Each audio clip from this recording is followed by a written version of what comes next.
उपराष्ट्रपति ने आज विश्व पर्यटन दिवस समारोह का किया उद्घाटन।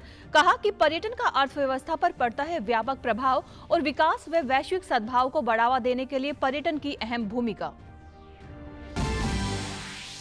हरियाणा विधानसभा चुनाव के लिए चुनाव प्रचार चरम सीमा पर। केंद्रीय गृह मंत्री की आज रेवाड़ी सहित 3 स्थानों पर चुनावी रैलियां।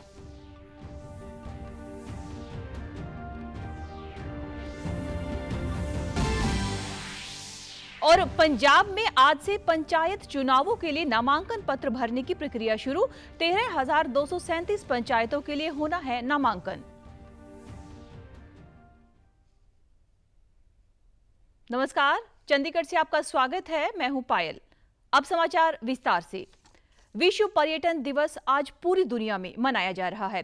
लोगों को एक दूसरे से जोड़े रखने व अर्थव्यवस्था को मजबूत करने में पर्यटन की भूमिका को दर्शाने के उद्देश्य से हर वर्ष 27 सितंबर को विश्व पर्यटन दिवस मनाया जाता है। इस वर्ष विश्व पर्यटन दिवस का विषय है पर्यटन और शांति। नई दिल्ली में आज पर्यटन मंत्रालय की ओर से आयोजित विश्व पर्यटन दिवस समारोह का उपराष्ट्रपति जगदीप धनखड़ ने उद्घाटन किया।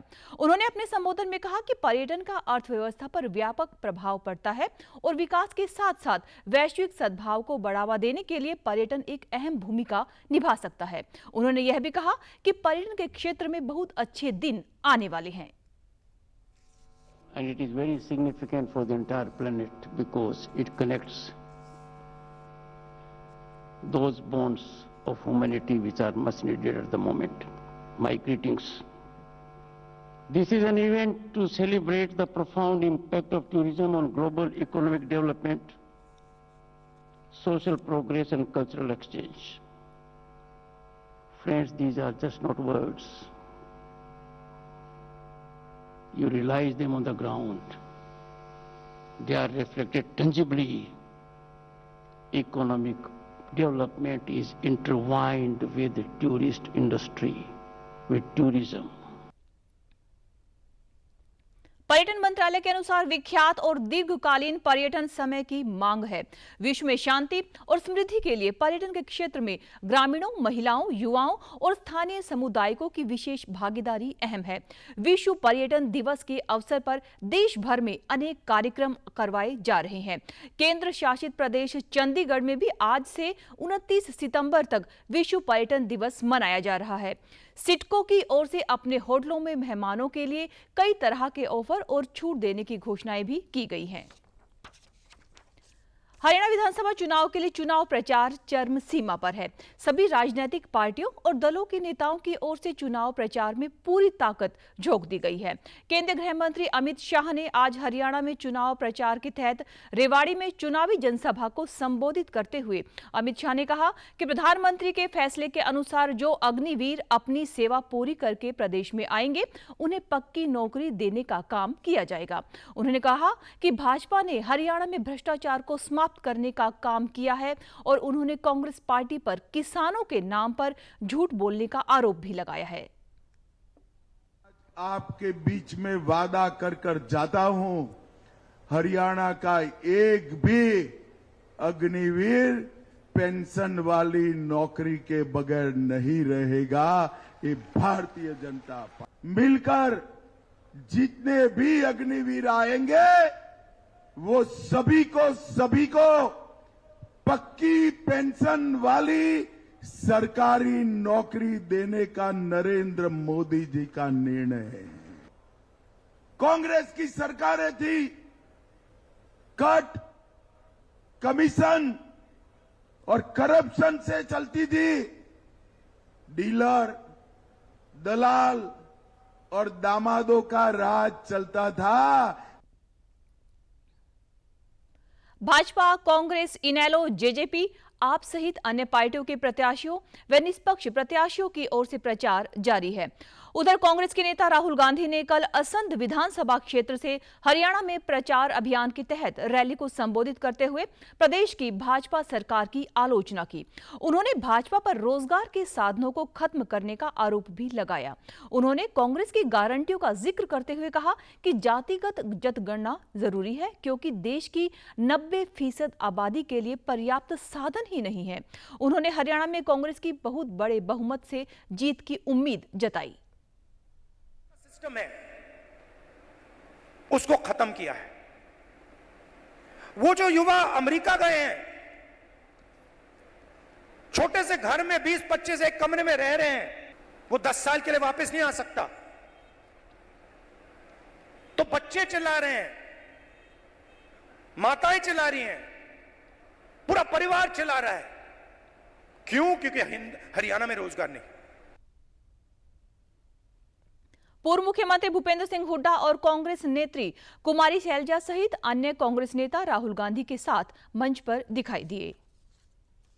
हरियाणा में 5 अक्टूबर को होने वाले विधानसभा चुनाव निष्पक्ष और पारदर्शी तरीके से संपन्न करवाने के लिए सभी तैयारियां मुकम्मल हैं।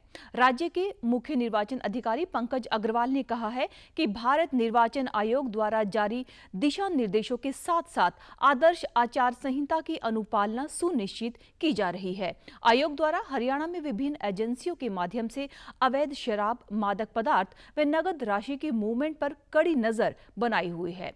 प्रदेश में 16 अगस्त से 25 सितंबर तक कुल 54 करोड़ 46 लाख रुपए की अवैध शराब, मादक पदार्थ, नगद राशि और कीमती वस्तुएं जब्त की गई हैं। पंकज अग्रवाल ने बताया कि हरियाणा पुलिस के साथ साथ अन्य एजेंसियों द्वारा चुनाव के मद्देनजर विशेष जांच अभियान के तहत जब्त की गई वस्तुओं में 12 करोड़ 87 लाख रुपए कीमत की 3,88,429 लीटर से अधिक अवैध शराब जब्त की गई है। विभिन्न एजेंसियों ने 8 करोड़ 46 लाख रुपए की कीमत के मादक पदार्थ भी जब्त किए हैं। उन्होंने कहा कि विधानसभा चुनाव के मद्देनजर आदर्श आचार संहिता लागू होने के बाद राज्य में पुलिस, आयकर विभाग, आबकारी एवं कराधान विभाग, राज्य वस्तु एवं सेवा कर, रेलवे सुरक्षा बल व नारकोटिक्स कंट्रोल ब्यूरो कड़ी निगरानी से कार्य कर रहे हैं। पंजाब में आज से पंचायत चुनाव के लिए नामांकन पत्र भरने की प्रक्रिया शुरू हो रही है। पंचायत चुनाव के लिए सभी डिप्टी कमिश्नरों ने चुनाव की तैयारियों को पूरा कर लिया है और राज्य में सरपंचों के आरक्षण का कार्य पूरा हो गया है। सभी जिलों में नोटिफिकेशन भी जारी हो गई है। डिप्टी कमिश्नरों ने सभी जिलों के लिए रिटर्निंग अधिकारी और सहायक रिटर्निंग अधिकारी नियुक्त कर दिए हैं। पंजाब राज्य चुनाव आयोग द्वारा रिटर्निंग अधिकारियों को हिदायतों से संबंधित पत्रिका भी जारी कर दी गई है और नामांकन प्रक्रिया 4 अक्टूबर तक जारी रहेगी। पंजाब की 13,237 पंचायतों के लिए नामांकन पत्र दाखिल किए जाने हैं, जिनमें 13,237 सरपंच और 84,437 पंचों का चुनाव होना है। पंचायत चुनाव के लिए 19,110 पोलिंग बूथ भी बनाए जाएंगे। पंजाब में धान की कटाई का मौसम शुरू होने से पहले राज्य के कृषि एवं किसान कल्याण मंत्री गुरमीत सिंह खुडिया ने किसानों को फसल अवशेष प्रबंधन मशीनें आसानी से उपलब्ध करवाने के लिए उन्नत किसान मोबाइल एप्लीकेशन लॉन्च की है। छोटे और सीमांत किसानों को CRM मशीनों तक आसानी पहुंच सुनिश्चित करने के संबंध में राज्य सरकार की वचनबद्धता दोहराते हुए कहा गया है कि इस ऐप पर किसानों के लिए 1.3 लाख से अधिक CRM मशीनों की मैपिंग की गई है और इस मोबाइल एप्लीकेशन द्वारा किसान उपलब्ध मशीनों को आसानी से बुक कर सकते हैं। मशीनों के उपयोग की निगरानी करने के लिए और किसानों द्वारा किए गए सभी अपशिष्ट प्रबंधन गतिविधियों का दस्तावेजीकरण करने के लिए प्रत्येक मशीन को खेती योग्य भूमि के क्षेत्र के अनुसार जियो टैग किया गया है। गुरमीत सिंह खुडिया ने कहा कि मशीनों की बुकिंग प्रक्रिया में किसानों की सहायता के लिए 5,000 से अधिक फैसिलिटेटर व नोडल अधिकारी नियुक्त किए गए हैं। इस ऐप के माध्यम से निजी व्यक्ति जिनके पास CRM मशीनें और बेलर एग्रीगेटर है, वे ऐप पर रजिस्ट्रेशन करवाकर कृषि उद्देश्यों के लिए अपनी मशीनें दान भी कर सकते हैं। पंजाब में 1 अक्टूबर से शुरू हो रही धान की खरीद को सुचारू रूप से संपन्न करवाने के लिए राज्य के मुख्य सचिव अनुराग वर्मा ने सभी डिप्टी कमिश्नरों के साथ तैयारियों का जायजा लेने के लिए समीक्षा बैठक की। मुख्य सचिव ने बताया कि राज्य सरकार के प्रयासों के कारण पंजाब को खरीफ मंडीकरण सीजन 2024-25 के लिए अगले माह अक्टूबर के अंत तक धान की खरीद के लिए 41,339.81 करोड़ रुपए की नगद ऋण सीमा जारी की गई है। उन्होंने बताया कि राज्य सरकार किसानों की फसल का एक एक दाना खरीदने और किसानों को उनके बैंक खातों में तुरंत ही भुगतान सुनिश्चित करने के लिए वचनबद्ध है। अनुराग वर्मा ने किसानों से अपील की है कि वे 17% तक नमी वाली धान ही मंडियों में लेकर आएं ताकि खरीद नियमों के अनुसार उनकी फसल तुरंत ही खरीदी जा सके।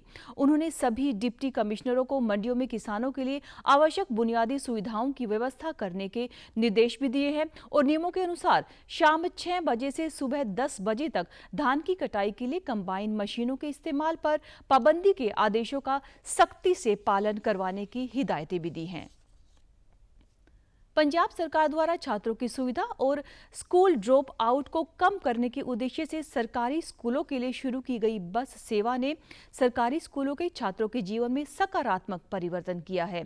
राज्य के शिक्षा मंत्री हरजोत सिंह बैंस ने यह जानकारी देते हुए बताया कि राज्य के लगभग 200 स्कूलों में बस सेवा शुरू की गई है, जिनमें से 118 स्कूल ऑफ एमिनेंस है। इन स्कूलों के 10,000 से अधिक छात्रों में से जिनमें से 7,698 लड़कियां और 2,740 लड़के शामिल हैं, परिवहन सुविधा का लाभ ले रहे हैं।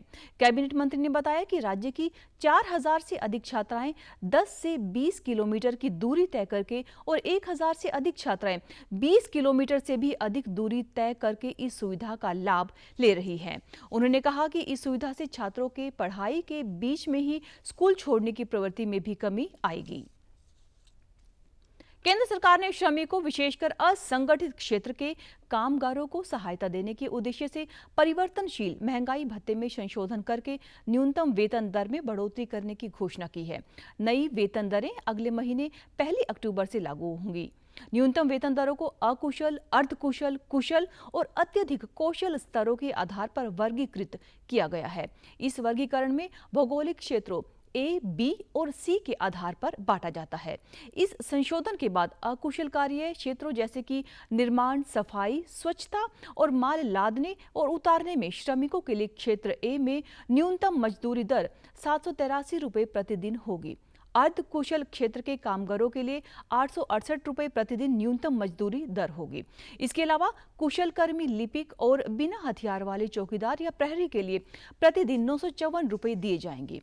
अत्यधिक कुशल कामगारों और सशस्त्र गार्ड के लिए न्यूनतम वेतन 1,035 रुपये प्रतिदिन दिए जाएंगे। केंद्र सरकार औद्योगिक श्रमिकों के लिए उपभोक्ता मूल्य सूचकांक में 6 महीने की औसत वृद्धि के आधार पर साल में 2 बार परिवर्तनशील महंगाई भत्ते को संशोधित करती है। केंद्रीय श्रम मंत्री मनसुख मांडविया ने सोशल मीडिया एक्स पर केंद्र सरकार के इस फैसले की सराहना की है और कहा है कि इस निर्णय से विशेषकर असंगठित क्षेत्र के कामगारों को मदद मिलेगी। श्रमिक भाइयों का जीवन बेहतर हो, इसके लिए मोदी सरकार हर संभव प्रयास कर रही है। प्रधानमंत्री नरेंद्र मोदी ने वीडियो कॉन्फ्रेंसिंग के माध्यम से 3 परम रुद्र सुपर कंप्यूटिंग सिस्टम और एक उच्च प्रदर्शन कंप्यूटिंग HPC प्रणाली देश को समर्पित की है। इन सुपर कंप्यूटर्स को अग्रणी वैज्ञानिक अनुसंधान के लिए पुणे, दिल्ली और कोलकाता में लगाया गया है। नई उच्च प्रदर्शन कंप्यूटिंग HPC प्रणालियों को अर्का और अरुणी का नाम दिया गया है। प्रधानमंत्री ने इसको विशेष तौर पर युवाओं को समर्पित किया है। ये सुपर कंप्यूटर्स देश के मेरे युवाओं को डेडिकेट करना चाहूंगा। भारत के युवा वैज्ञानिकों को ऐसी state of art technology Bharat में ही मिले, इस दिशा में ये सुपर कंप्यूटर्स अहम भूमिका निभाएंगे। प्रधानमंत्री ने कहा कि उच्च प्रदर्शन कंप्यूटिंग प्रणाली से मौसम का सटीक अनुमान लगाया जाएगा, जिससे आम लोगों के जीवन में बदलाव आएगा। मौसम से जुड़ी भविष्यवाणी करने में देश की वैज्ञानिक क्षमता, हमारी ताकत बहुत बढ़ जाएगी। अब हम हाइपर लोकल यानी बिल्कुल स्थानीय स्तर पर मौसम से जुड़ी ज्यादा सटीक जानकारी दे पाएंगे, यानी एक गांव उस गांव के इलाके तक की बता पाएंगे।